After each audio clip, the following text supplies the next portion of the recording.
ಅನುದಿನ ಅನುಕ್ಷಣ ಮನೆಯಲ್ಲೂ ಕಲಿಯೋಣ, ಕಲಿಕೆಯ ಹೊಸ ಹಾದಿಯಲಿ ಜೊತೆಗೂಡಿ ಹೆಜ್ಜೆಯ ಹಾಕೋಣ, ಸಂತಸದಿ ಕಲಿಯೋಣ ನಮ್ಮ ಹೆಮ್ಮೆಯ ಈ ಕ್ಲಾಸಿನಲ್ಲಿ.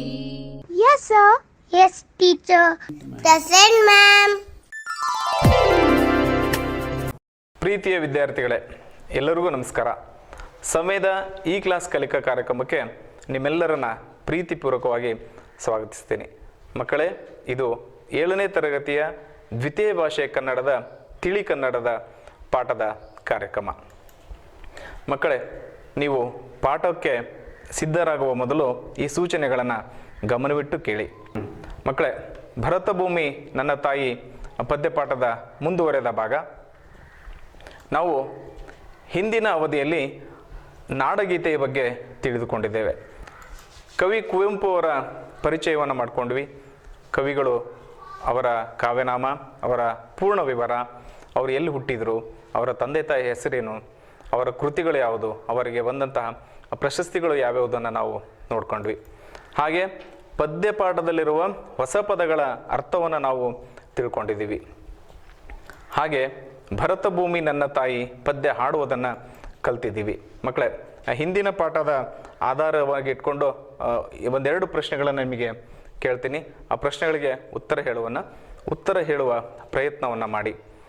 ಭರತ ಭೂಮಿ ನನ್ನ ತಾಯಿ ಪದ್ಯವನ್ನು ಬರೆದ ಕವಿ ಯಾರು? ಹಿಂದಿನ ಅವಧಿಯಲ್ಲಿ ನಿಮಗೆ ಹೇಳಿದ್ದೀನಿ, ಆ ಕವಿಯ ಪರಿಚಯವನ್ನು ಮಾಡಿದ್ದೀನಿ. ಹೌದು, ನಿಮ್ಮ ಉತ್ತರ ಸರಿಯಾಗಿದೆ. ಭರತ ಭೂಮಿ ನನ್ನ ತಾಯಿ ಪದ್ಯವನ್ನು ಬರೆದ ಕವಿ ಕುವೆಂಪು. ಇನ್ನೊಂದು ಪ್ರಶ್ನೆ ಮಕ್ಕಳೇ ನಿಮಗೆ, ತೊಡರು ಪದದ ಅರ್ಥವನ್ನು ಹೇಳಿ. ಪದ್ಯವನ್ನು ಅರ್ಥ ಮಾಡಿಕೊಳ್ಳೋದಕ್ಕೆ ಈ ಪದ್ಯ ಭಾಗದಲ್ಲಿ ಬಂದಿರುವಂತಹ ಹೊಸ ಪದಗಳ ಅರ್ಥ ನಮಗೆ ಬಹಳ ಮುಖ್ಯ. ಅರ್ಥ ಗೊತ್ತಾಯಿತು ಅಂದರೆ ಪದ್ಯದ ಭಾವನವಾದ ನಮಗೆ ತುಂಬ ಸರಳವಾಗಿ ಅರ್ಥವಾಗುತ್ತೆ. ತೊಡರು ಪದದ ಅರ್ಥ ಕಟ್ಟು, ಬಂಧನ, ತೊಡಕು. ಈ ವಾಕ್ಯವನ್ನು ನಾವು ಈ ಪದವನ್ನು ಸ್ವಂತ ವಾಕ್ಯವನ್ನಾಗಿ ಕೂಡ ರಚನೆ ಮಾಡಿದ್ವಿ. ಮಕ್ಕಳೇ, ನಿಮಗೆ ಹಿಂದಿನ ಅವಧಿಯಲ್ಲಿ ಗೃಹಪಾಠಕ್ಕೆ ಅಂತ ಒಂದು ಚಟುವಟಿಕೆಯನ್ನು ಕೊಟ್ಟಿದ್ದೆ. ಅದು ಏನು ಅಂತಂದರೆ, ಪ್ರಾಸಪದಗಳನ್ನು ನೋಡ್ಕೊಂಡು ಬರೀರಿ ಅಂತ ನಿಮ್ಮ ಶಿಕ್ಷಕರಿಗೆ ತೋರಿಸಿದಿರಿ ಅಂತ ನಾನು ಭಾವಿಸ್ತೀನಿ. ತೊಟ್ಟಿಲು ಈ ಪದದ ಪ್ರಾಸಪದ ಕಟ್ಟಲು. ಇದು ನಮ್ಮ ಪದ್ಯದ ಸಾಲುಗಳಲ್ಲಿದೆ. ಹಾಗೆ ಸಿರಿಯ ಮುಡಿಯ, ಇದಕ್ಕೆ ಪ್ರಾಸಪದ ತೊಳೆಯುವಡಿಯ. ದೇವಗಂಗೆ, ಪುಣ್ಯರಂಗೆ. ನೀವೆಲ್ಲರೂ ಬರೆದಿದ್ದೀರಿ ಅಂತ ನಾನು ಭಾವಿಸಿದ್ದೀನಿ ಮಕ್ಕಳೇ. ತೊರೆವೆ ಪದಕ್ಕೆ ಮರೆವೆ ಪ್ರಾಸಪದ ಬರುತ್ತೆ. ಹಾಗೆ ಇಂತಹ ಪ್ರಾಸಪದಗಳು ಆ ಪದ್ಯಕ್ಕೆ ಓದೋದಕ್ಕೆ ಒಂದು ಲಯವನ್ನು ತಂದು ಕೊಡ್ತವೆ, ನಮ್ಮ ಓದುಗರಿಗೆ ತುಂಬ ಆಸಕ್ತಿಯಾಗಿ ಮೂಡ್ತವೆ. ಹಾಗೆ ಇನ್ನೊಂದು ಚಟುವಟಿಕೆಯನ್ನು ಮಾಡೋಣ. ಈ ಪದ್ಯ ಭಾಗದಲ್ಲಿ ಹಿಂದಿನ ಅವಧಿಯಲ್ಲಿ ನೋಡಿದಂತಹ ಕೆಲವು ಸಾಲುಗಳಲ್ಲಿ ಇರುವಂತಹ ಬಿಟ್ಟ ಸ್ಥಳಗಳಿಗೆ ಸೂಕ್ತವಾದ ಸರಿಯಾದ ಉತ್ತರವನ್ನು ನೋಡೋಣ. ನಿಮಗೆ ಮೊದಲು ಒಂದು ಪ್ರಶ್ನೆ ಕೇಳಿದೆ, ಅದೇ ಪ್ರಶ್ನೆಗೆ ಈ ಉತ್ತರ ನಿಮಗೆ ಗೊತ್ತಿರುತ್ತೆ ಅಂತ ನಾನು ಭಾವಿಸಿದ್ದೀನಿ. ಭರತ ಭೂಮಿ ನನ್ನ ತಾಯಿ ಪದ್ಯವನ್ನು ಬರೆದ ಕವಿ, ಅಲ್ಲಿ ಜಾಗ ಬಿಟ್ಟಿದೆ, ಅಲ್ಲಿ ಸರಿಯಾದ ಉತ್ತರವನ್ನು ಬರೀಬೇಕು. ನಿಮ್ಮ ಉತ್ತರ ಸರಿಯಾಗಿದೆ. ಇದು ಭರತ ಭೂಮಿ ನನ್ನ ತಾಯಿ ಪದ್ಯ ಬರೆದ ಕವಿ ಕುವೆಂಪು. ತುಹಿನ ಪದದ ಅರ್ಥ ಹಿಮ, ಮಂಜು. ಹಾಗಾದರೆ ಪೊರೆವ ತೊಟ್ಟಿಲು ಅಂದರೆ ಏನು? ನೆನ್ಪು ಮಾಡ್ಕೊಳ್ಳಿ. ನಿಮಗೆ ಪದದ ವಿವರಣೆಯನ್ನು ಮಾಡುವಾಗ ಹೇಳಿದ್ದೆ ನಾನು, ರಕ್ಷಿಸುವ ಸ್ಥಾನ. ಹಾಗಾದರೆ ಇಷ್ಟು ವಿಚಾರಗಳನ್ನು ತಿಳ್ಕೊಂಡು ಈ ಪದ್ಯದ ಇವತ್ತಿನ 2ನೇ ಅವಧಿಗೆ ಹೋಗೋಣ. 2ನೇ ಅವಧಿಗೆ ಹೋಗೋದಕ್ಕೆ ಮೊದಲು ನಿನ್ನೆ ನಿಮಗೊಂದು ಚಟುವಟಿಕೆಯನ್ನು ಕೊಟ್ಟಿದ್ದೆ. ಅಂತರ್ಜಾಲ ತಾಣಗಳ ಮೂಲಕ ಭರತಭೂಮಿ ನನ್ನ ತಾಯಿ ಪದ್ಯವನ್ನು ಹಾಡುವ ವಿಧಾನವನ್ನು ಬೇರೆ ಬೇರೆ ದಾಟಿಯನ್ನು ಕಲೀರಿ ಅಂತ. ಇನ್ನೊಂದು ಸಲ ನಾನು ಈ ಪದ್ಯವನ್ನು ಹಾಡುವುದರ ಮೂಲಕ, ಈ 4 ಸಾಲುಗಳನ್ನು ಹಾಡೋದ್ರ ಮೂಲಕ ಪದ್ಯಕ್ಕೆ ಪ್ರವೇಶವನ್ನು ಕೊಡ್ತಾ ಇದ್ದೀನಿ. ಭರತ ಭೂಮಿ ನನ್ನ ತಾಯಿ ನನ್ನ ಪೊರೆವ ತೊಟ್ಟಿಲು, ಜೀವನವನೇ ದೇವಿಗೆರವೆ ಬಿಡುತ್ತೆ ಗುಡಿಯ ಕಟ್ಟಲು. ಭರತ ಭೂಮಿ ನನ್ನ ತಾಯಿ ನನ್ನ ಪೊರೆವ ತೊಟ್ಟಿಲು, ಜೀವನವನೇ ದೇವಿಗೆರವೆ ಬಿಡುತ್ತೆ ಗುಡಿಯ ಕಟ್ಟಲು. ಮಕ್ಕಳೇ, ತುಂಬ ಸುಂದರವಾದ ಹಾಡು. ಈ ಹಾಡಿನ ಮುಂದಿನ ಸಾಲುಗಳನ್ನು ನೀವು ನಿಮ್ಮ ಶಿಕ್ಷಕರ ಹತ್ರ ಕಲೀರಿ. ನಾನು ಹಿಂದಿನ ಅವಧಿಯಲ್ಲಿ ಹೇಳ್ಕೊಟ್ಟಿದ್ದೀನಿ, ಅದನ್ನು ಕಲೀರಿ. ಹಾಗೆ ಈ ಪಾಠವನ್ನು ನಾವು ಆರಂಭಿಸುವ ಮೊದಲು ಇವತ್ತಿನ ಪದ್ಯ ಭಾಗದಲ್ಲಿ ಬಂದಿರುವಂತಹ ಹೊಸ ಪದಗಳ ಅರ್ಥವನ್ನು ತಿಳಿದುಕೊಳ್ಳೋಣ. ಈ ಹಿಂದಿನ ಅವಧಿಯಲ್ಲಿ ಹೇಳಿದ್ದೆ ನಾನು, ಇವತ್ತು ಈ ಪದ್ಯ ಭಾಗದಲ್ಲಿ ಬರುವ ಒಂದಷ್ಟು ಹೊಸ ಪದಗಳ ಪಟ್ಟಿ ಇಲ್ಲಿದೆ, ಅವುಗಳ ಅರ್ಥವನ್ನು ನಾವು ನೋಡ್ತಾ ಹೋಗೋಣ. ಪೊರೆ, ನಾನು ಹಿಂದಿನ ಅವಧಿಯಲ್ಲಿ ಹೇಳಿದ್ದೆ, ನೆನ್ಪು ಮಾಡ್ಕೊಳ್ಳಿ ಏನಂತ. 2 ಅರ್ಥ ಇದೆ ಪೊರೆ ಅನ್ನೋ ಶಬ್ದಕ್ಕೆ. ಒಂದು ಕಾಪಾಡು, ಸಲಹು, ರಕ್ಷಿಸು ಅಂತ. ಇನ್ನೊಂದು ಅರ್ಥ ಹೇಳಿದ್ದೆ, ಹಾವಿನ ಪೊರೆ, ಹಾವು ಪೊರೆ ಬಿಡ್ತು ಅಂತ ಹೇಳ್ತಾರೆ ಅಂತ, ಅದು ಕೂಡ ಅರ್ಥ ಬರುತ್ತೆ. ಈ ಪದ್ಯಕ್ಕೆ ಸಂಬಂಧಪಟ್ಟ ಹಾಗೆ ಪೊರೆ ಅಂದರೆ ಕಾಪಾಡು, ಸಲಹು, ರಕ್ಷಿಸು ಅನ್ನುವ ಅರ್ಥ. ಪೈರು, ಪೈರು ಅಂದರೆ ಬೆಳೆ, ಫಸಲು. ಹೊಲದಲ್ಲಿ ಪೈರು ಚೆನ್ನಾಗಿ ಬಂತು, ಬೆಳೆ ಚೆನ್ನಾಗಿ ಬಂದಿದೆ, ಫಸಲು ಉತ್ತಮವಾಗಿ ಬಂತು ಅಂತ ಹೇಳ್ತಾರಲ್ಲ, ಆ ಅರ್ಥವನ್ನು ಕೊಡುವ ಪದ ಪೈರು. ತುಹಿನ, ಇದು ತುಂಬ ಹೊಸ ಪದ ಈ ಪದ್ಯದಲ್ಲಿರುವಂಥದ್ದು. ತುಹಿನಗಿರಿಯ ಸಿರಿಯ ಮುಡಿಯ ಅಂತ ಬರುತ್ತೆ, ಅದರ ಅರ್ಥ ಹಿಮ, ಮಂಜು ಅಂತ. ಇನ್ನು 3 ಪದ ಹೊಸ ಪದಗಳಿದೆ. ಸಲಿಲ, ಇದು ನಮಗೆ ತುಂಬ ಹೊಸದಾದ ಪದ, ಇದರ ಅರ್ಥ ನೀರು, ಜಲ ಅಂತ. ಹಾಗೆ ಬಿಡುತ್ತೆ, ಈ ಪದದ ಅರ್ಥ ಸ್ವಾತಂತ್ರ್ಯ, ಬಿಡುಗಡೆ. ಮುಡಿ, ಮುಡಿ ಅಂದರೆ ತಲೆ, ಧರಿಸು. ನಾನು ನಿನ್ನೆ ಹೇಳಿದ್ದೆ ನಿಮಗೆ, ಕೆಲವು ಪದಗಳಿಗೆ 2 ಅರ್ಥ ಇರುತ್ತೆ. ಮುಡಿ ಅಂದರೆ ತಲೆ ಅಂತ ಅರ್ಥ, ಧರಿಸು ಹಿಂದಿನ ಅವಧಿಯಲ್ಲಿ ಮಕ್ಕಳೇ ನಿಮ್ಗೆ ಹೇಳಿದ್ದೀನಿ, ಧರಿಸು, ಹೂವು ಮುಡಿಯೋದನ್ನು, ಹೂವನ್ನು ಧರಿಸಿದ್ರು ಅನ್ನೋ ಅರ್ಥ ಕೂಡ ಇಲ್ಲಿದೆ. ಈಗ ಈ ಪದಗಳಲ್ಲಿ ಈ 2 ಪದಗಳಿಗೆ ಸ್ವಂತ ವಾಕ್ಯಗಳನ್ನು ರಚಿಸೋಣ. ಸ್ವಾತಂತ್ರ್ಯ, ಸ್ವತಂತ್ರ ಅಂತಂದರೆ ಯಾವುದೇ ಒಂದು ಕೆಲಸವನ್ನು ಮಾಡುವುದಕ್ಕಾಗಲಿ ಒಬ್ಬ ವ್ಯಕ್ತಿಗೆ ತುಂಬ ಮುಕ್ತವಾದ ಅವಕಾಶ ಇರುತ್ತೆ, ಅದನ್ನು ಸ್ವಾತಂತ್ರ್ಯ ಅಂತ ಕರೀತಾರೆ, ಸ್ವಾತಂತ್ರ್ಯ ಅಂತ ಹೇಳ್ತೀವಿ. ನಾನೊಂದು ಸ್ವಂತ ವಾಕ್ಯವನ್ನು ನಿಮಗೆ ರಚನೆ ಮಾಡಿದ್ದೀನಿ. ನೀವು ಇಂತಹ ಹಲವಾರು ಸ್ವಂತ ವಾಕ್ಯಗಳನ್ನು ರಚನೆ ಮಾಡಬೇಕು. ಸ್ವಂತ ವಾಕ್ಯದ ರಚನೆಯಲ್ಲಿ ಆ ವಾಕ್ಯದಲ್ಲಿ ನಾವು ಕೊಟ್ಟಿರುವಂತಹ ಪದ ಇರಬೇಕು, ಅದು ಆ ವಾಕ್ಯ ಪೂರ್ಣ ಅರ್ಥವನ್ನು ಕೊಡುವಂತಿರಬೇಕು. ಇಲ್ಲಿ ಸ್ವಾತಂತ್ರ್ಯ ಪದಕ್ಕೆ ಸ್ವಂತ ವಾಕ್ಯ ರಚನೆ ಮಾಡೋದಾದರೆ ಒಬ್ಬ ವ್ಯಕ್ತಿಗೆ ಅವನು ಮಾಡುವ ಕೆಲಸದಲ್ಲಿ ಸ್ವಾತಂತ್ರ್ಯ ಇರಬೇಕು. ಮತ್ತೊಂದು ಪದ ಮರೆ, ನಮಗೆ ಸಹಾಯ ಮಾಡಿದವರನ್ನು ನಾವು ಮರೆಯಬಾರದು. ಮರೆ ಅನ್ನೋ ಪದಕ್ಕೆ ಇನ್ನೊಂದು ಅರ್ಥ ಇದೆ ಮಕ್ಕಳೇ. ಇಲ್ಲಿ ನಾನು ಬಳಸಿರುವ ಅರ್ಥ, ಈ ಪದ್ಯಕ್ಕೆ ಬಂದಿರುವ ಪದ್ಯದಲ್ಲಿ ಈ ಪದಕ್ಕೆ ಇರುವ ಅರ್ಥ ಮರೆಯಬಾರದು, ನೆನಪಿನಲ್ಲಿಟ್ಕೊಳ್ಬೇಕು ಅಂತ. ಅದರ ಆಧಾರಿತವಾಗಿ ನಮಗೆ ಸಹಾಯ ಮಾಡಿದವರನ್ನು ನಾವು ಮರೆಯಬಾರದು ಅನ್ನುವ ವಾಕ್ಯವನ್ನು ರಚನೆ ಮಾಡಿದ್ದೀನಿ. ಇನ್ನೊಂದು ಅರ್ಥ ಮರೆಯಾಯಿತು ಅಂತ ಹೇಳ್ತಾರೆ. ಮರೆಯಾಯಿತು ಅಂತಂದರೆ ಕಣ್ಣಿಗೆ ಕಾಣದಿರುವಂತೆ ಇರೋದು. ಇಂತಹ ಪದಗಳನ್ನು ನೀವು ವಾಕ್ಯ ರಚನೆ ಮಾಡೋದರ ಮೂಲಕ ಭಾಷೆಯನ್ನು ಚೆನ್ನಾಗಿ ಕಲಿಯೋದಕ್ಕೆ ನಿಮಗೆ ಸಹಾಯ ಆಗುತ್ತೆ. ವಾಕ್ಯಗಳ ರಚನೆಗಳು ನಮ್ಮ ಭಾಷೆಯನ್ನು ಅಭಿವೃದ್ಧಿ ಮಾಡ್ತವೆ. ಈ ಪದ್ಯದ ಕೆಲವು ಸಾಲುಗಳ ಅರ್ಥವನ್ನು ನೋಡ್ತಾ ಹೋಗೋಣ. ನಾವು ಪದಗಳ ಅರ್ಥವನ್ನು ತಿಳ್ಕೊಂಡಿದ್ದೀವಿ. ಆ ಪದಗಳ ಅರ್ಥದೊಂದಿಗೆ ಕವಿ ಈ ಪದ್ಯ ಭಾಗದಲ್ಲಿ ನಮಗೆ ಏನನ್ನ ಹೇಳುವ ಆಶಯವನ್ನು ಹೊಂದಿದ್ದಾರೆ ಅನ್ನೋದನ್ನು ಗಮನಿಸ್ತಾ ಹೋಗೋಣ. ಭರತ ಭೂಮಿ ನನ್ನ ತಾಯಿ ನನ್ನ ಪೊರೆವ ತೊಟ್ಟಿಲು, ಈ 2 ಸಾಲುಗಳ ಅರ್ಥವನ್ನು ನೋಡೋದಾದ್ರೆ ತುಂಬ ಸುಂದರವಾದ ಸಂದೇಶ ಇದೆ. ಒಂದಷ್ಟು ಪ್ರೀತಿಯ ವಾತ್ಸಲ್ಯದ ಭಾವನೆ ಇರುವಂತಹ ಸಾಲುಗಳಿವು ಮಕ್ಕಳೇ. ಭಾರತ ದೇಶ ನನಗೆ ತಾಯಿ ಸಮಾನ ಅಂತ ಹೇಳ್ತಾರೆ ಕವಿಗಳು. ನನ್ನನ್ನು ಸಾಕಿ ಬೆಳೆಸುವ ತೊಟ್ಟಿಲು, ಈ ಮಣ್ಣಿನಲ್ಲಿ ಆಡಿ ಬೆಳೆಯುವ ನಾನು ಮಗುವಿನಂತೆ ಪೋಷಣೆ ಆಗುತ್ತೇನೆ ಎಂಬುದು ಕವಿಯ ಆಶಯ. ನಿಮಗೆ ಪೊರೆವ ಶಬ್ದದ ಅರ್ಥವನ್ನು ಹೇಳಿದ್ದೆ, ರಕ್ಷಿಸು, ಕಾಪಾಡು, ಪೋಷಣೆಯಲ್ಲಿ ಇರುವಂತ. ಈ ದೇಶ ನಮಗೆ ತಾಯಿ ಇದ್ದ ಹಾಗೆ, ನಮ್ಮನ್ನು ಸಾಕಿ ಬೆಳೆಸುವ ತೊಟ್ಟಿಲು. ತೊಟ್ಟಿಲು ಅನ್ನೋದು ತುಂಬ ಭದ್ರವಾದ ಸ್ಥಳ, ತಾಯಿಯ ಗರ್ಭದಂತೆ ರಕ್ಷಣೆ ನೀಡುವಂಥದ್ದು. ಮಕ್ಕಳೇ, ಇಷ್ಟೊಂದು ಕಾಳಜಿಪೂರ್ವಕವಾಗಿರ್ತಕ್ಕಂಥ ದೇಶ ನಮ್ಮದು, ನಮ್ಮನ್ನು ರಕ್ಷಣೆ ಮಾಡುತ್ತೆ. ನಾವಿಲ್ಲಿ ಹುಟ್ಟಿ ಬೆಳೆದು ಆಡಿ ತುಂಬ ದೊಡ್ಡವರಾಗೋದಕ್ಕೆ ಇದು ಆ ತಾಯಿಯಂತೆ ಇರುವಂತಹ ಸ್ಥಳ ಭರತ ಭೂಮಿ. ಭರತ ಭೂಮಿ ಅಂದರೆ ಭಾರತ ದೇಶ. ನಿಮಗೆ ಅಲ್ಲಿ ಚಿತ್ರದಲ್ಲಿ ತೋರಿಸ್ತಾ ಇದ್ದೀನಿ ನಕಾಶೆ, ಒಂದು ತೊಟ್ಟಿಲು ಚಿತ್ರ ಇದೆ. ಅದು ನಮ್ಮ ಭಾವನೆಗಳನ್ನು, ನಮ್ಮ ಭಾವನೆಗಳಿಗೆ ಸ್ಫೂರ್ತಿಯನ್ನು ನೀಡುವಂತಹ ಸಾಲುಗಳನ್ನು ಕವಿ ಕೊಟ್ಟಿದ್ದಾರೆ. ಮಕ್ಕಳೇ, ಮುಂದಿನ ಸಾಲುಗಳ ಕಡೆ ಹೋಗೋಣ. ಜೀವನವನೇ ದೇವಿಗೆರವೆ ಬಿಡುತೆ ಗುಡಿಯ ಕಟ್ಟಲು.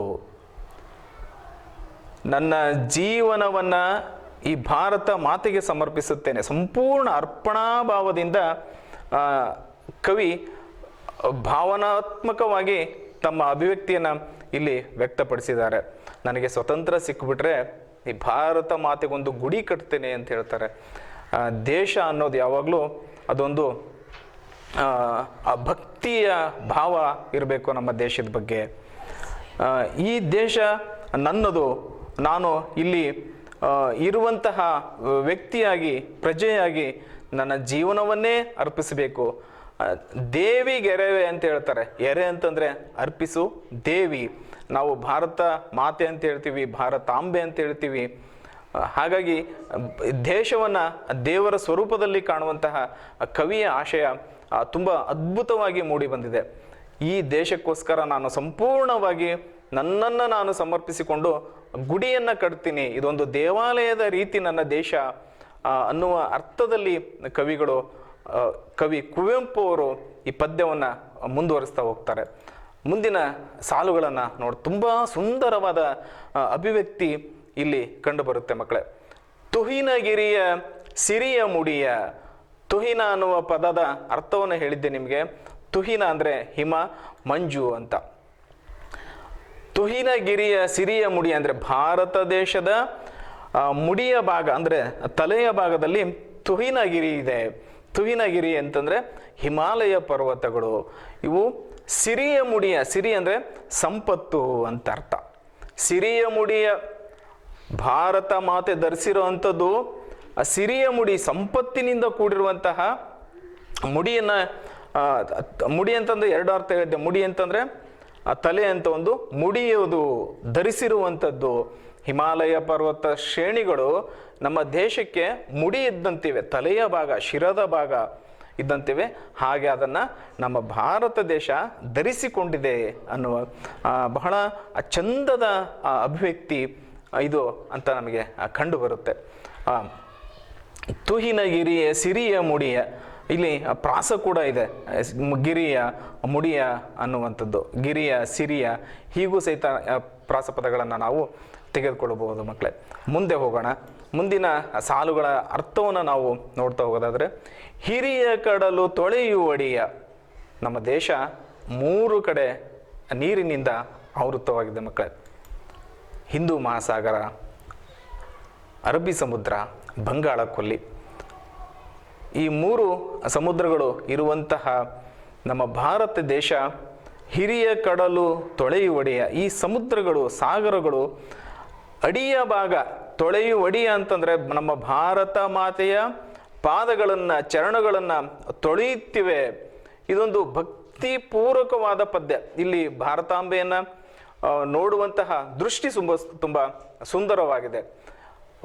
ಭಾರತ ಮಾತೆಯನ್ನು, ಭಾರತಾಂಬೆಯನ್ನು ದೇವಿ ಅಂತ ಭಾವನಾತ್ಮಕವಾಗಿ ನೋಡ್ತಾ ಇರುವಂತಹ ಕವಿ ಕುವೆಂಪು ಅವರು ಇಲ್ಲಿನ ಸಮುದ್ರಗಳು ಭಾರತ ಮಾತೆಯ ಪಾದಗಳನ್ನು ತೊಳೆಯುತ್ತಿವೆ ಅಂತ ಹೇಳ್ತಾರೆ. ಪೈರು ಪಚ್ಚೆ ಪಸುರಿನುಡೆಯ ಅಂತಂದರೆ ನಮ್ಮ ದೇಶ ಹಚ್ಚ ಹಸುರಿನಿಂದ ಕೂಡಿದಂತಹ ಅರಣ್ಯಗಳನ್ನು ಹೊಂದಿದೆ. ಗಿಡ ಮರಗಳಿವೆ, ಶ್ರೀಗಂಧ, ತೇಗ, ಹೊನ್ನೆ, ಬೀಟೆ, ಬೇವು, ಮಾವು, ತೆಂಗು, ಕಂಗು, ಸಾಕಷ್ಟು ಮರಗಳಿವೆ. ಇಲ್ಲಿ ಭತ್ತ ಬೆಳಿತೀವಿ, ರಾಗಿ, ಗೋಧಿ, ಜೋಳ ಮುಂತಾದ ಬೆಳೆಗಳನ್ನು ಬೆಳಿತೀವಿ. ಇವೆಲ್ಲ ಆಹಾರ ಧಾನ್ಯಗಳಂತ ನಿಮಗೆಲ್ಲ ಗೊತ್ತಲ್ವ ಮಕ್ಕಳೇ. ಇನ್ನೊಂದಿಷ್ಟು ಆಹಾರ ಧಾನ್ಯಗಳನ್ನು ನೀವು ಹೇಳೋದಾದರೆ ಹೇಳುವ ಪ್ರಯತ್ನವನ್ನು ಮಾಡಿ. ಹೌದು, ನೀವು ಹೇಳ್ತಾ ಇರುವಂಥ ಉತ್ತರ ಸರಿಯಾಗಿದೆ. ಏನು ಅಂದರೆ ಕಡಲೆ, ಅಲಸಂದಿ, ಹೆಸರು, ತೊಗರಿ, ಸೊಪ್ಪು ಮುಂತಾದ ಇವೆಲ್ಲವೂ ಹಸಿರು. ಯಾವುದೇ ಬೆಳೆ ಹಚ್ಚ ಹಸಿರಾಗಿರುತ್ತೆ. ಪೈರು ಪಚ್ಚೆ ಪಸುರಿನುಡೆಯ ಅಂತ ಹೇಳ್ತಾರೆ. ಪೈರು ಅಂತಂದರೆ ಬೆಳೆ, ಪಚ್ಚೆ ಅನ್ನೋದು ಹಸಿರು ಅನ್ನೋ ಅರ್ಥವನ್ನು ಕೊಡುತ್ತೆ. ಪಸುರಿನುಡೆಯ ಇದು ಭಾರತ ಮಾತೆಯ ಉಡಿಯನ್ನು ತುಂಬಿದೆ. ಹಚ್ಚ ಹಸಿರು. ಹಚ್ಚ ಹಸಿರು ಯಾವತ್ತೂ ಸಂಪದ್ಭರಿತವಾದುದು ಅನ್ನುವ ಅರ್ಥವನ್ನು ಕೊಡುವಂತಹ ಪದ ಹಸಿರು. ಹಸಿರನ್ನು ಯಾವಾಗಲೂ ನಾವು ಸಂಪತ್ತಿಗೆ ಸಂಬಂಧಪಟ್ಟ ಹಾಗೆ ನಾವು ನೋಡ್ತಾ ಹೋಗ್ತೀವಿ. ಅದನ್ನು ಇಲ್ಲಿ ಬೆಳೆಯುವಂತಹ ಬೆಳೆಗಳು ಪಶ್ಚಿಮ ಘಟ್ಟ, ಪೂರ್ವ ಘಟ್ಟ, ಸಹ್ಯಾದ್ರಿ ಶ್ರೇಣಿ ಅಂತ ಹೇಳ್ತೀವಿ ನಾವು, ನೀಲಗಿರಿ ಪರ್ವತಗಳ ಶ್ರೇಣಿ ಅಂತ ಹೇಳ್ತೀವಿ. ಅವೆಲ್ಲ ಹಚ್ಚ ಹಸಿರು ಅರಣ್ಯಗಳಿಂದ ಸಂಪೂರ್ಣವಾಗಿ ತುಂಬಿರುವಂಥದ್ದು. ಹೀಗಾಗಿ ಈ ಒಂದು ನಮ್ಮ ಭಾರತ ದೇಶ ಪೈರು ಪಚ್ಚೆ ಪಸುರಿನುಡೆಯ ಅನ್ನುವ ಸಾಲನ್ನು ಕವಿ ಇಲ್ಲಿ ಕಟ್ಟಿಕೊಟ್ಟಿರುವುದನ್ನು ನಾವು ನೋಡೋದಾದರೆ ನಮ್ಮ ದೇಶ ಸಂಪದ್ಭರಿತವಾದದ್ದು. ಇಲ್ಲಿ ಅರಣ್ಯ ಇದೆ, ಆಹಾರದ ಬೆಳೆಗಳನ್ನು ಬೆಳಿತೀವಿ. ಪ್ರತಿಯೊಂದು ಆಹಾರದ ಬೆಳೆಗಳು ನಮ್ಮ ದೇಶದ ಜನರಿಗೆ ಆಹಾರವನ್ನು ನೀಡ್ತಾ ನಮ್ಮ ದೇಶ ಸಂಪದ್ಭರಿತವಾದದ್ದು, ಶ್ರೀಮಂತವಾದದ್ದು ಅನ್ನುವ ಅರ್ಥವನ್ನು ಇಲ್ಲಿ ಕವಿಗಳು ನಮಗೆ ನೀಡ್ತಾ ಹೋಗಿದ್ದಾರೆ. ಮತ್ತು ಈ ಪದ್ಯದ ಪಲ್ಲವಿ ಆ ಸಾಲುಗಳ ನಂತರ ಬರುತ್ತೆ. ಅದೇನೆಂದರೆ, ಭರತ ಭೂಮಿ ನನ್ನ ತಾಯಿ, ನನ್ನ ಪೊರೆವ ತೊಟ್ಟಿಲು, ಜೀವನವನೇ ದೇವಿಗೆರವೆ, ಬಿಡುತೆ ಗುಡಿಯ ಕಟ್ಟಲು. ನಾನು ಆಗಲೇ ಹೇಳಿದೆ ನಿಮಗೆ, ನಮ್ಮ ದೇಶವನ್ನು, ಭರತ ಭೂಮಿ ಅನ್ನೋದನ್ನು, ಭಾರತ ದೇಶವನ್ನು ಕವಿಗಳು ನನ್ನ ತಾಯಿ ಅಂತ ಹೇಳ್ತಾರೆ. ನನ್ನನ್ನು ಪೊರೆಯುವ ತೊಟ್ಟಿಲು, ನಾವಿಲ್ಲಿ ಮಕ್ಕಳಿದ್ದ ಹಾಗೆ. ಭಾರತ ದೇಶದ ಪ್ರತಿಯೊಬ್ಬ ಪ್ರಜೆ, ಪ್ರತಿಯೊಬ್ಬ ಜನ ಕೂಡ ಮಕ್ಕಳಿದ್ದ ಹಾಗೆ. ಜೀವನವನ್ನೇ ದೇವಿಗೆರವೆ, ಬಿಡುತೆ ಗುಡಿಯ ಕಟ್ಟಲು. ನಾನು ಈಗಾಗಲೇ ಹಿಂದೆ ಹೇಳಿದೆ ನಿಮಗೆ, ಅದೇನು ಅಂದರೆ, ಈ ದೇಶಕ್ಕಾಗಿ ಪ್ರತಿಯೊಬ್ಬ ಪ್ರಜೆ, ಪ್ರತಿಯೊಬ್ಬ ಜನ ಎಲ್ಲರೂ ಸಮರ್ಪಣಾ ಭಾವದಿಂದ ನಮ್ಮನ್ನು ನಾವು ಅರ್ಪಿಸಿಕೊಂಡು ಇರೋದ್ರ ಮೂಲಕ ಗುಡಿಯನ್ನು ಕಟ್ಟುವಂತಹ ಮನೋಭಾವ ನಮ್ಮೆಲ್ಲರದು ಆಗಿರಬೇಕು. ಅಂತಹ ಆಶಯ ಈ ಪದ್ಯದ್ದು ಮಕ್ಕಳೇ. ಇದು ಈ ಪದ್ಯದ ಮೊದಲ ಪ್ಯಾರಾದ ಅರ್ಥ. ಇಲ್ಲಿ ಇನ್ನೊಂದಿಷ್ಟು ಪದಗಳಿವೆ. ಆ ಪದಗಳ ಅರ್ಥಗಳನ್ನು ನಾವು ನೋಡ್ತಾ ಹೋಗೋಣ.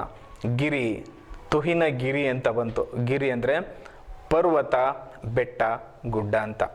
ಗಿರಿ ಶಿಖರಗಳು ಅಂತ ಹೇಳ್ತಾರೆ. ಹಿಮಾಲಯ ಪರ್ವತದಲ್ಲಿ ಬರುವಂತಹ ಶಿಖರಗಳು, ತುಂಬ ಎತ್ತರವಾದ ಪರ್ವತದ ತುದಿ ಭಾಗಕ್ಕೆ ಶಿಖರ ಅಂತ ಹೇಳ್ತಾರೆ. ಕಡಲು, ಹಿರಿಯ ಕಡಲು ತೊಳೆಯುವಡಿಯ ಅಂತ ಬಂತಲ್ಲ ಮಕ್ಕಳೇ, ಆ ಪದದ ಅರ್ಥ ಸಾಗರ, ಸಮುದ್ರ ಅಂತ. ಭೂಮಿ, ಭೂಮಿಗೆ ಇನ್ನೂ 2 ಪದಗಳಿವೆ, ಅರ್ಥ ಇದೆ. ಅದು ಧರಣಿ, ಅವನಿ ಅಂತ. ತಾಯಿ, ಈ ಪದದ ಅರ್ಥ ನಿಮ್ಗೆಲ್ರಿಗೂ ಗೊತ್ತಿರುತ್ತೆ. ನಾವು ತಾಯಿಯನ್ನು ಅಮ್ಮ ಅಂತ ಹೇಳ್ತೀವಿ. ಅದಕ್ಕೆ ಇನ್ನೊಂದು ಪದ ಮಾತೆ. ಮಕ್ಕಳೇ, ಇಷ್ಟೊತ್ತು ಈ ಪದ್ಯವನ್ನು ಕೇಳ್ತಾ ನೀವು ದೇಶಭಕ್ತಿಯ ಪರವಶತೆಯಲ್ಲಿ ಮುಳುಗಿದ್ದೀರಿ ಅಂತ ತಿಳ್ಕೊಂಡಿದ್ದೀನಿ. ಈ ಪದಗಳ ಅರ್ಥವನ್ನು ತಿಳಿತಾ, ಪದಗಳ ಅರ್ಥದ ಮೂಲಕ ನಾವು ಪದ್ಯವನ್ನು ಗಮನಿಸೋದಾದರೆ, ಈ ಪದ್ಯ ಭಾಗದಲ್ಲಿ ಬಂದಿರುವ ಒಂದಿಷ್ಟು ಪದಗಳಿಗೆ ವಿರುದ್ಧಾರ್ಥಕ ಪದಗಳನ್ನು ನೋಡ್ತಾ ಹೋಗೋಣ. ಇಲ್ಲಿ ನಿಮಗೆ 3 ಪದಗಳನ್ನು ನಾನು ತೋರಿಸ್ತಾ ಇದ್ದೀನಿ. ಪಾಪ, ಸ್ವರ್ಗ, ಸ್ವಾತಂತ್ರ್ಯ. ಈ ಪದಗಳಿಗೆ ವಿರುದ್ಧ ಪದಗಳು ಯಾವುದು ಅಂತ ನೋಡ್ತಾ ಹೋಗೋಣ. ನಿಮಗೆ ತುಂಬ ಚೆನ್ನಾಗಿ ಗೊತ್ತಿರುತ್ತೆ. ಸರಳ ಪದಗಳಿದ್ದಾವೆ ಇಲ್ಲಿ, ಪಾಪ, ಸ್ವರ್ಗ, ಸ್ವಾತಂತ್ರ್ಯ ಅಂತ. ನೀವು ಆಲ್ರೆಡಿ ಹೇಳಿದ್ದೀರಿ, ನಿಮ್ಮ ಬುಕ್ಕಲ್ಲಿ ಬರ್ಕೊಂಡಿದ್ದೀರಿ ಅಂತ ನಾನು ತಿಳ್ಕೊಂಡಿದ್ದೀನಿ. ಈ ಚಟುವಟಿಕೆಗಳನ್ನು ನಿಮ್ಮ ಪುಸ್ತಕದಲ್ಲಿ, ನೋಟ್ ಪುಸ್ತಕದಲ್ಲಿ ಬರಿತಾ ಹೋಗ್ರಿ. ಪಾಪ, ಈ ಪದದ ವಿರುದ್ಧ ಪದ ಪುಣ್ಯ. ಸ್ವರ್ಗ ವಿರುದ್ಧ ಪದ, ಹೌದು, ನಿಮಗೆ ತುಂಬ ಚೆನ್ನಾಗಿ ಗೊತ್ತಿರುತ್ತೆ. ಇದು ತುಂಬ ಸರಳವಾದ ಪದ. ಏನು ಉತ್ತರ ಹಾಗಾದ್ರೆ ಹೇಳಿ ನೋಡೋಣ. ವೆರಿ ಗುಡ್, ನಿಮ್ಮ ಉತ್ತರ ಸರಿಯಾಗಿದೆ. ಸ್ವರ್ಗ ಪದದ ವಿರುದ್ಧ ಪದ ನರಕ. ಸ್ವಾತಂತ್ರ್ಯ ಪದದ ವಿರುದ್ಧ ಪದ ಏನು ಹೇಳಿ ನೋಡೋಣ ಹಾಗಾದ್ರೆ. ಸ್ವಾತಂತ್ರ್ಯ, ಪರತಂತ್ರ. ಮುಂದಿನ 3 ಪದಗಳಲ್ಲಿ ನಾವು ವಿರುದ್ಧ ಪದಗಳನ್ನು ಹುಡ್ಕೋಣ. ಮರೆ, ನಾನು ಅವಾಗಲೇ ಹೇಳಿದೆ ನಿಮಗೆ, ಮರೆ ಅನ್ನೋದಕ್ಕೆ 2 ಅರ್ಥಗಳಿದೆ. ಮರೆ ಅಂತಂದರೆ ವಿಷಯವನ್ನು ನಮ್ಮ ನೆನಪಿನಲ್ಲಿ ಇಟ್ಕೊಳ್ಳದೆ ಮರೆತು ಬಿಡೋದು. ಇನ್ನೊಂದು ಮರೆ ಅಂದರೆ ನಮಗೆ ಕಾಣದೇ ಇರೋವಂಥದ್ದನ್ನು ಮರೆ ಅಂತ ಹೇಳ್ತೀವಿ. ಈ ಪದ್ಯಕ್ಕೆ ಸಂಬಂಧಪಟ್ಟ ಹಾಗೆ ಮರೆ ಅಂದರೆ ಯಾವುದಾದ್ರು ವಿಷಯ ನಮ್ಮ ನೆನಪಿನಿಂದ ಹೋಗಿಬಿಡುತ್ತೆ. ಈಗ ಉತ್ತರ ಗೊತ್ತಾಯಿತು ಅಂತ ನಿಮಗೆ ಅಂದ್ಕೊಂಡಿದ್ದೀನಿ. ಮರೆ ಅಂತಂದರೆ ಅದರ ವಿರುದ್ಧ ಪದ ಏನು? ನೆನಪಿಡು. ಸರಿಯಾಗಿದೆ ಉತ್ತರ ಮಕ್ಕಳೇ, ನಿಮ್ಮ ಉತ್ತರ ಹಿರಿಯ. ಇದಕ್ಕೆ ನಿಮಗೆ ಉತ್ತರ ಭಾಳ ಬೇಗ ಗೊತ್ತಾಗ್ಬಿಡುತ್ತೆ. ಹಿರಿಯ ಅಂದರೆ ದೊಡ್ಡವನು ಅಂತ. ಹಾಗಾದರೆ ಸಣ್ಣವನಿಗೆ ಏನಂತ ಹೇಳ್ತೀವಿ? ಕಿರಿಯ ಅಂತ ಹೇಳ್ತೀವಿ. ಇದು ಹಿರಿಯ ಪದದ ವಿರುದ್ಧ ಪದ ಕಿರಿಯ. ಏರು ಅಂದರೆ ಮೇಲೆ ಏರೋದು. ಇದು ಗೊತ್ತಾಗಿರುತ್ತೆ ನಿಮಗೆ. ಏರು ಈ ಪದದ ವಿರುದ್ಧ ಪದ ಇಳಿ. ಮಕ್ಕಳೇ, ಇಷ್ಟೊತ್ತು ನಾವು ಮೊದಲ ಪ್ಯಾರಾದ ಅರ್ಥವನ್ನು ನೋಡ್ತಾ ಅದರ ನಡುವೆ ಪದಗಳ ಅರ್ಥವನ್ನು ತಿಳ್ಕೊಂಡ್ವಿ, ವಿರುದ್ಧ ಪದಗಳನ್ನು ನೋಡಿದ್ವಿ, ವಿರುದ್ಧಾರ್ಥಕ ಪದಗಳನ್ನು ನೋಡಿದ್ವಿ. ಪದ್ಯದ ಮುಂದಿನ ಭಾಗಕ್ಕೆ ಹೋಗೋಣ. ಸಿಂಧು ಯಮುನೆ ದೇವಗಂಗೆ. ನಮ್ಮ ದೇಶ ಹಚ್ಚ ಹಸುರಿನಿಂದ, ಸಾಗರ ಸಮುದ್ರಗಳಿಂದ, ಪರ್ವತ ಶ್ರೇಣಿಗಳಿಂದ ಶ್ರೀಮಂತವಾಗಿರುವಂತೆ ಹಲವಾರು ನದಿಗಳಿಂದ ಜೀವಂತಿಕೆಯನ್ನು ಪಡೆದುಕೊಂಡಿದೆ. ಉತ್ತರ ಭಾರತದಲ್ಲಿ ಹಲವಾರು ನದಿಗಳಿವೆ. ಸಿಂಧು ನದಿ, ಗಂಗಾ ನದಿ, ಯಮುನಾ ನದಿ, ಬ್ರಹ್ಮಪುತ್ರ ನದಿ. ಈ ಎಲ್ಲ ನದಿಗಳು ಅಲ್ಲಿನ ಜನಜೀವನಕ್ಕೆ, ಕೈಗಾರಿಕೆಗಳಿಗೆ ಸಾಕಷ್ಟು ಸಹಾಯವನ್ನು ಮಾಡ್ತಾ ಇದ್ದಾವೆ. ಇದೊಂದು ಪ್ರಕೃತಿಯ ಕೊಡುಗೆ ನದಿಗಳು. ಗಂಗಾ ನದಿಯನ್ನು ಕವಿ ದೇವಗಂಗೆ ಅನ್ನುವ ಸುಂದರವಾದ ಪದದ ಮೂಲಕ ನಮಗೆ ತಿಳಿಸಿಕೊಟ್ಟಿದ್ದಾರೆ. ಗಂಗಾ ನದಿ ಪುರಾಣದ ಕಾಲದಿಂದ, ಅದು ಹುಟ್ಟಿರುವ ಸ್ಥಳದ ಕಾರಣದಿಂದ ದೈವಿ ಸಮಾನವಾದದ್ದು ಅನ್ನುವ ಅರ್ಥ ಇದೆ. ಹಾಗಾಗಿ ಕವಿ ಕುವೆಂಪು ಇಲ್ಲಿ ಗಂಗಾ ನದಿಯನ್ನು ದೇವಗಂಗೆ ಅಂತಾರೆ. ಇದನ್ನು ನೀವು ನೆನಪಲ್ಲಿಟ್ಕೋಬೇಕು. ಹಾಗೆ ದಕ್ಷಿಣ ಭಾರತದಲ್ಲಿ ಬಂದರೆ ನಾವು ತಪತಿ ಕೃಷ್ಣೆ ಭದ್ರೆ ತುಂಗೆ. ದಕ್ಷಿಣ ಭಾರತ ಕೂಡ ಉತ್ತರ ಭಾರತದ ನದಿಗಳಂತೆಯೇ ಇಲ್ಲಿ ಕೂಡ ತುಂಬ ಉಪಯುಕ್ತವಾದ ನದಿಗಳು ದಕ್ಷಿಣ ಭಾರತದಲ್ಲಿ ಇವೆ. ಕಾವೇರಿ ನದಿ, ಕೃಷ್ಣಾ ನದಿ, ತುಂಗಭದ್ರಾ, ನರ್ಮದಾ, ತಪತಿ, ಗೋದಾವರಿ, ಹೀಗೆ ಹೆಸರು ಹೇಳ್ತಾ ಹೋದರೆ ಸಾಕಷ್ಟು ನದಿಗಳಿವೆ. ಇಲ್ಲಿ ಮುಖ್ಯವಾದ ನದಿಗಳನ್ನು ಕವಿಗಳು ಹೇಳ್ತಾರೆ. ಈ ನದಿಗಳು ನಾಗರಿಕತೆಯ ತೊಟ್ಟಿಲು ಅನ್ನೋದನ್ನು ನಾವು ಗಮನಿಸ್ತಾ ಹೋಗಬೇಕು. ಅದು ಅಂತಹ ನದಿಗಳು ಹುಟ್ಟಿ ಹರಿಯುವ ತಾಣ ನಮ್ಮ ದೇಶ. ಉತ್ತರ ಭಾರತದ ನದಿಗಳಾಗಲಿ, ದಕ್ಷಿಣ ಭಾರತದ ನದಿಗಳಾಗಲಿ, ಈ ನದಿಗಳ ತಾಣವನ್ನು, ನದಿಗಳು ಹರಿಯುವ ಪ್ರದೇಶವನ್ನು ಕವಿ ಸಲಿಲ ತೀರ್ಥ ಪುಣ್ಯರಂಗೆ ಅಂತ ಹೇಳ್ತಾರೆ. ತುಂಬ ಸುಂದರವಾದ ಆ ಸಾಲು ಇದು ಮಕ್ಕಳೇ. ಈ ನದಿಗಳು ಹರಿಯುವಂತಹ ದೇಶ ನಮ್ಮ ದೇಶ, ಭಾರತ ದೇಶ ಪುಣ್ಯದ ನಾಡು. ಇಲ್ಲಿ ಹರಿಯುವ ನದಿಗಳು ತೀರ್ಥಕ್ಕೆ ಸಮಾನ. ತೀರ್ಥ ಅಂದರೆ ಏನು ಹೇಳ್ರಿ? ದೇವಸ್ಥಾನಕ್ಕೆ ಹೋದಾಗ ಕೈ ಒಡ್ಡಿ ಆ ಪೂಜಾರಿಗಳು, ಅರ್ಚಕರು ಕೊಡುವಂತಹ ನೀರಿರುತ್ತಲ್ಲ, ಅದನ್ನು ತೀರ್ಥ ಅಂತ ಹೇಳ್ತೀವಿ.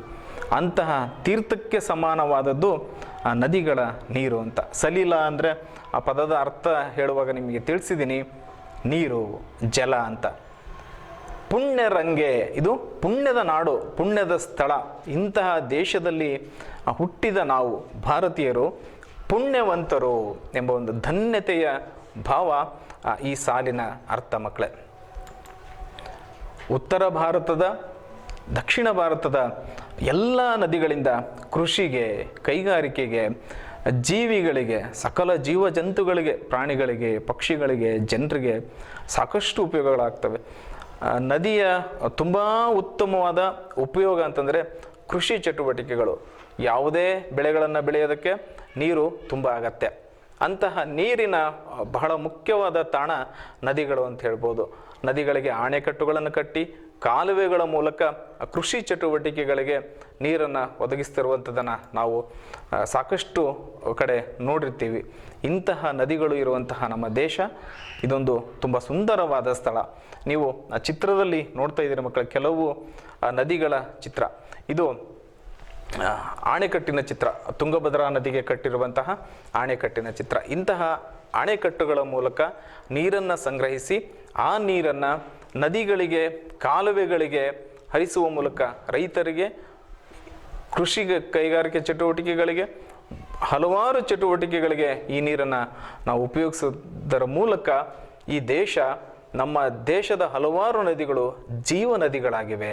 ಇವೆಲ್ಲ ಇಂತಹ ನದಿಗಳು ಹರಿಯುವಂತಹ ನಮ್ಮ ದೇಶ ನಮ್ಮೆಲ್ಲರ ಜೀವ ಆಗಿರಬೇಕು ಎಂಬ ಆಶಯವನ್ನು ಕವಿ ಇಲ್ಲಿ ವ್ಯಕ್ತಪಡಿಸಿದ್ದಾರೆ. ಮತ್ತೊಂದಿಷ್ಟು ಚಟುವಟಿಕೆಗಳ ಕಡೆ ಹೋಗೋಣ. ಹೊಂದಿಸಿ ಬರೆಯುವ ಚಟುವಟಿಕೆ.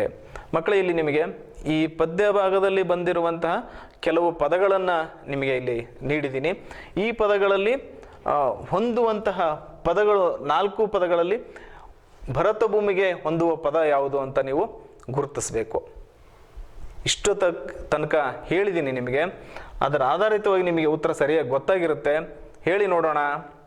ಭರತ ಭೂಮಿ ಅಂದರೆ ನಿಮ್ಮ ಉತ್ತರ ಸರಿಯಾಗಿದೆ, ಭಾರತ ದೇಶ. ಕವಿ ಕುವೆಂಪು ಅವರು ದೇವಗಂಗೆ ಅಂತ ಕರೆದ್ರು. ಯಾವುದಕ್ಕೆ ಕರೆದ್ರು ದೇವಗಂಗೆ ಅಂತ? ಹೌದು, ನಿಮ್ಮ ಉತ್ತರ ಸರಿಯಾಗಿದೆ, ವೆರಿ ಗುಡ್. ಗಂಗಾ ನದಿಯನ್ನು ಕುವೆಂಪು ಅವರು ದೇವಗಂಗೆ ಅಂತ ಕರೆದ್ರು. ಸಲೀಲ ಅಂದರೆ ಹೇಳಿದ್ದೆ, ಇದು ಈ ಪದ್ಯ ಭಾಗದಲ್ಲಿ ಬಂದಿರುವಂಥ ಒಂದು ಹೊಸ ಪದ. ನಿಮಗೆ ಮತ್ತೆ ನೆನಪಿರ್ಬೇಕಲ್ಲ, ಅದಕ್ಕೋಸ್ಕರ ಮತ್ತೆ ಇಲ್ಲಿ ಸೇರಿಸಿದ್ದೀನಿ. ಸಲೀಲ ಅಂದರೆ ಹೇಳಿ ನೋಡೋಣ. ನೀರು. ವೆರಿ ಗುಡ್, ನಿಮ್ಮ ಉತ್ತರ ಸರಿಯಾಗಿದೆ ಮಕ್ಕಳೇ. ತುಹಿನಗಿರಿ, ಇದು ಕೂಡ ತುಂಬ ಹೊಸ ಪದ. ತುಹಿನಗಿರಿಯ ಸಿರಿಯ ಮುಡಿಯ ಸಾಲಲ್ಲಿ ಬಂತಲ್ಲ, ಅದು ತುಹಿನಗಿರಿ ಅಂತಂದರೆ ಹಿಮಾಲಯ. ತುಹಿನ ಅಂದರೆ ಹಿಮ, ಮಂಜು ಅಂತ. ಈಗ ನಮ್ಮ ಆಯ್ಕೆಗಳನ್ನು ತೆಗೆದು ಇದು ಸರಿಯಾದ ಉತ್ತರದ ಭಾಗ. ಇದನ್ನು ನಿಮ್ಮ ನೋಟ್ ಪುಸ್ತಕದಲ್ಲಿ ಬರೆದುಕೊಳ್ಳಿ ಮಕ್ಕಳೇ. ಮುಂದಿನ ಚಟುವಟಿಕೆಗಳು ಹೋಗೋಣ. ಭರತ ಭೂಮಿ ನನ್ನ ತಾಯಿ ಪದ್ಯದಲ್ಲಿನ ನದಿಗಳು ಯಾವ್ಯಾವುದು ಅಂತ ನೋಡೋಣ. ಒಮ್ಮೆ ನೆನಪಿಸ್ಕೊಳ್ಳಿ, ನದಿಗಳ ಹೆಸರು ಬಂದಿತ್ತು, ಆ ನದಿಗಳು ಯಾವ್ಯಾವುದು ಅಂತ ನೋಡೋಣ. ಗಂಗಾ ನದಿ, ಸಿಂಧು ನದಿ, ಯಮುನಾ ನದಿ, ತಪತಿ ನದಿ, ಕೃಷ್ಣಾ ನದಿ, ಭದ್ರೇ ನದಿ, ತುಂಗಾ ನದಿ. ಮಕ್ಕಳೇ, ಈ ನದಿಗಳ ಹೆಸರುಗಳನ್ನು ಬರೆದುಕೊಳ್ಳಿ. ಪಾಠ ಮುಗಿದ ನಂತರ ಮತ್ತೆ ನೀವು ಇದನ್ನು ಮರುಪ್ರಸಾರವನ್ನು ನೋಡೋದ್ರ ಮೂಲಕ ಈ ಮುಖ್ಯಾಂಶಗಳನ್ನು ನೀವು ಬರೆದುಕೊಳ್ಬೋದು. ಸ್ವಲ್ಪ ಸಮಯ ತೆಗೆದುಕೊಂಡ್ರೂ ಪರವಾಗಿಲ್ಲ. ಈ ನದಿಗಳ ಹೆಸರುಗಳನ್ನು ಬರೆದುಕೊಳ್ಳಿ. ಇದು ನಿಮ್ಮ ನೆನಪಿನಲ್ಲಿ ಇರಬೇಕು. ಸರಿ ಮಕ್ಕಳೇ, ಈಗ ಇಷ್ಟೋ ತನಕ ಈ ಪಾಠವನ್ನು ಕೇಳಿದಿರಿ. ಪಾಠಕ್ಕೆ ಸಂಬಂಧಪಟ್ಟಂತಹ ಕೆಲವು ಪ್ರಶ್ನೆಗಳನ್ನು ಕೇಳ್ತೀನಿ, ನೀವು ಉತ್ತರವನ್ನು ಹೇಳ್ತಾ ಹೋಗಬೇಕು. ಕವಿ ಕುವೆಂಪು ಅವರು ಭಾರತ ದೇಶವನ್ನು ಯಾರಿಗೆ ಹೋಲಿಸಿದ್ದಾರೆ?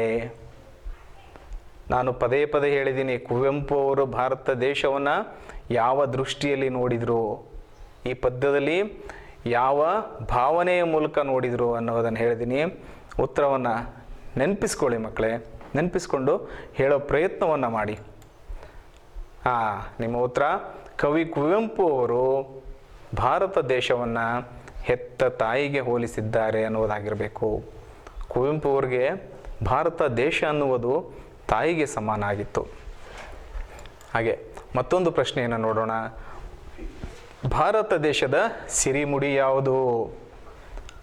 ಪ್ರಾಸಪದವನ್ನು ಹೇಳುವಾಗಲೂ ಹೇಳಿದ್ದೆ ನಿಮಗೆ, ಪದ್ಯವನ್ನು ವಿವರಣೆ ಮಾಡುವಾಗಲೂ ಹೇಳಿದೆ, ಭಾವಾನುವಾದವನ್ನು ತಿಳಿಸುವಾಗಲೂ ನಿಮ್ಗೆ ಹೇಳಿದ್ದೀನಿ.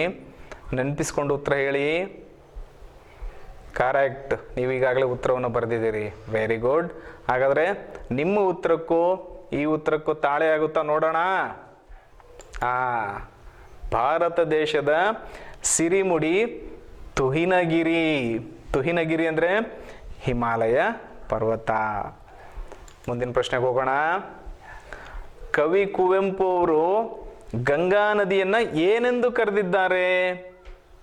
ನೆನಪಿಸ್ಕೊಳ್ಳಿ, ನಾನು ಬಹಳಷ್ಟು ಒತ್ತು ಕೊಟ್ಟು ಹೇಳಿದ್ದೀನಿ ಈ ಪದವನ್ನು. ಸರಿಯಾಗಿದೆ ಉತ್ತರ ನಿಮ್ಮದು. ಕವಿ ಕುವೆಂಪು ಅವರು ಗಂಗಾ ನದಿಯನ್ನು ದೇವಗಂಗೆ ಅಂತ ಕರೆದ್ರು. ಮಕ್ಕಳೇ, ಪದ್ಯದ ಅರ್ಥವನ್ನು ನಾವು ಭಾವನವಾದವನ್ನು ಗಮನಿಸ್ತಾ ಹೋಗಿದ್ದೀವಿ. ಇವತ್ತಿನ ಈ ಅಧ್ಯಾಯವನ್ನು ಇಲ್ಲಿಗೆ ಮುಗಿಸ್ತಾ ಮುಂದಿನ ಪಾಠಕ್ಕೆ ನೀವು ರೆಡಿ ಆಗಬೇಕಲ್ವಾ? ಹಾಗಾದರೆ ಈ ಪಾಠ ಮುಗಿದ ಮೇಲೆ ಮನೆಯಲ್ಲಿ ಸುಮ್ಮನೆ ಕೂತ್ಕೋಬಾರ್ದು. ಪಾಠಕ್ಕೆ ಸಂಬಂಧಪಟ್ಟಂತಹ ಕೆಲವೊಂದಿಷ್ಟು ಚಟುವಟಿಕೆಗಳನ್ನು ನೀವು ಮಾಡಬೇಕು.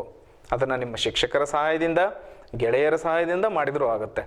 ಅದಕ್ಕೆ ಒಂದಿಷ್ಟು ಚಟುವಟಿಕೆಗಳನ್ನು ನೀಡ್ತೀನಿ. ಇದು ನಿಮಗೆ ಹೋಮ್ವರ್ಕ್, ಗೃಹ ಪಾಠ. ಈ ಪದ್ಯ ಭಾಗದಲ್ಲಿ ಹೇಳಿರುವಂತಹದೇ ವಿಷಯಕ್ಕೆ ಸಂಬಂಧಪಟ್ಟಂತಹ ಪ್ರಶ್ನೆಗಳಿದ್ದಾವೆ, ಅದನ್ನು ನೀವು ಬರೀಬೇಕು. ಭಾರತ ದೇಶದ ಪ್ರಮುಖ ನದಿಗಳ ಹೆಸರುಗಳನ್ನು ಬರೆಯಿರಿ. ಈ ಹೋಮ್ವರ್ಕನ್ನು ನೀವು ಬರ್ಕೋಬೇಕು. ಬರ್ಕೊಂಡು ಇವತ್ತಿನ ಪಾಠಕ್ಕೆ ಸಂಬಂಧಪಟ್ಟಂತಹ ಗೃಹ ಪಾಠವನ್ನು ಇವತ್ತೇ ಮಾಡಬೇಕು ಮಕ್ಕಳೇ. ಇದೊಂದು ಹೊಸ ನಿಮ್ಮ ಚಿಂತನೆಗೆ ಬಿಟ್ಟಂತಹ ವಿಷಯ. ಎರಡನೇದೇನು, ನಮ್ಮ ದೇಶದ ಹಿರಿಮೆಗೆ ಕಾರಣವಾಗುವ ಅಂಶಗಳನ್ನು ಬರೆಯಿರಿ. ನಮ್ಮ ದೇಶದ ಶ್ರೇಷ್ಠತೆ, ಘನತೆ, ಸಂಪದ್ಭರಿತವಾದದ್ದು ಬಹಳಷ್ಟು ವಿಚಾರಗಳನ್ನು ನಿಮಗೆ ಹೇಳಿದ್ದೀನಿ. ನಿಮ್ಮ ನೋಟಕ್ಕೆ ಏನೇನು ದಕ್ಕುತ್ತೋ, ನಿಮ್ಮ ಭಾವನೆಗಳಿಗೆ ಏನೇನು ಸಿಗುತ್ತೋ ಅದನ್ನು ದೇಶದ ಹಿರಿಮೆಗೆ ಕಾರಣವಾಗುವಂಥ ಅಂಶಗಳನ್ನು ನೀವು ಬರೀಬೇಕು. ಬರೆದು ನಿಮ್ಮ ಶಿಕ್ಷಕರಿಗೆ ತೋರಿಸ್ರಿ, ನಿಮ್ಮ ಗೆಳೆಯರ ಜೊತೆಗೆ ಹಂಚಿಕೊಳ್ಳ್ರಿ. ಇನ್ನೊಂದು ಚಟುವಟಿಕೆ ಏನು ಕೊಡ್ತೀನಿ ಮಕ್ಕಳೇ, ಜನನಿ ಜನ್ಮಭೂಮಿ ಸ್ವರ್ಗಕ್ಕಿಂತಲೂ ಮಿಗಿಲು. ದೇಶ ಸೇವೆಯೇ ಈಶ ಸೇವೆ ಅಂತ ಹೇಳಿದ್ನಲ್ಲ, ಅದೇ ಮಾದರಿಯಲ್ಲಿ ಜನನಿ ಜನ್ಮಭೂಮಿ ಸ್ವರ್ಗಕ್ಕಿಂತಲೂ ಮಿಗಿಲು ಅನ್ನುವ ಈ ಸೂಕ್ತಿಗೆ 10 ಸಾಲುಗಳಲ್ಲಿ ವಿವರಿಸಿ ಬರೀಬೇಕು. ಬರಿತೀರಲ್ಲ ಮಕ್ಕಳೇ? ಇಷ್ಟೊತ್ತು ನಿಮಗೆ ಈ ಪದ್ಯ ಪಾಠವನ್ನು ಹೇಳಿದ್ದು ನಾನು ಸೋಮು ಕುದ್ರಿಹಾಳ್, ಸಹ ಶಿಕ್ಷಕರು, ಸರ್ಕಾರಿ ಕಿರಿಯ ಪ್ರಾಥಮಿಕ ಶಾಲೆ ಲಕ್ಷ್ಮೀ ಕ್ಯಾಂಪ್ ಕುಂಟೋಜಿ, ತಾಲೂಕು ಗಂಗಾವತಿ, ಜಿಲ್ಲೆ ಕೊಪ್ಪಳ. ಮುಂದಿನ ಅವಧಿಯಲ್ಲಿ ಮುಂದಿನ ಪದ್ಯ ಭಾಗದೊಂದಿಗೆ ಭೇಟಿಯಾಗೋಣ ಮಕ್ಕಳೇ. ಎಲ್ಲರಿಗೂ ನಮಸ್ಕಾರ. ಅನುದಿನ ಅನುಕ್ಷಣ ಮನೆಯಲ್ಲೂ ಕಲಿಯೋಣ, ಕಲಿಕೆಯ ಹೊಸ ಹಾದಿಯಲಿ ಜೊತೆಗೂಡಿ ಹೆಜ್ಜೆಯ ಹಾಕೋಣ, ಸಂತಸದಿ ಕಲಿಯೋಣ ನಮ್ಮ ಹೆಮ್ಮೆಯ ಈ ಕ್ಲಾಸಿನಲ್ಲಿ. Yes, sir. Yes, teacher. Present, ma'am.